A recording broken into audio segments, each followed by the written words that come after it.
ভূমিহীনদের মধ্যে খাস জমি বন্দোবস্ত প্রতিশ্রুতি এবং নির্বাচনী ইশতেহার তুলে ধরে কন্টেন্ট প্রকাশ করেন আমাদের বাউফল থেকে সাইফুল ইসলাম।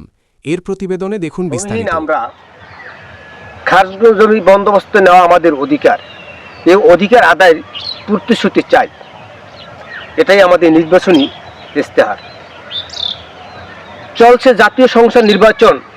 এই নির্বাচনে যিনি হবেন তিনি হবেন দেশের নীতি নির্ধারক, যিনি সংসদে গিয়ে আমাদের কথা বলবেন, আমাদের দাবি তুলে ধরবেন।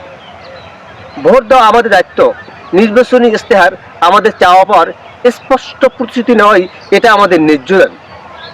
আমরা ভূমিহীন, আমাদের একটা দাবি, খাস জমি বন্দোবস্ত দিন, এই প্রতিশ্রুতি দিন। আপনি ভালো থাকবেন, সুস্থ থাকবেন, নিষ্কণ্টক জমির মালিক হবেন। তিনি নিয়মিত সাংবাদিকতার পাশাপাশি ভূমিসত্ত্ব ইস্যুতে নিয়মিত ভিডিও প্রকাশ করেন। সাইফুল ইসলাম জলিল ফেসবুক প্রোফাইলে জমাজমি নিয়ে ২০০ শতাধিক ভিডিও প্রকাশ হয়। ITV বাংলা।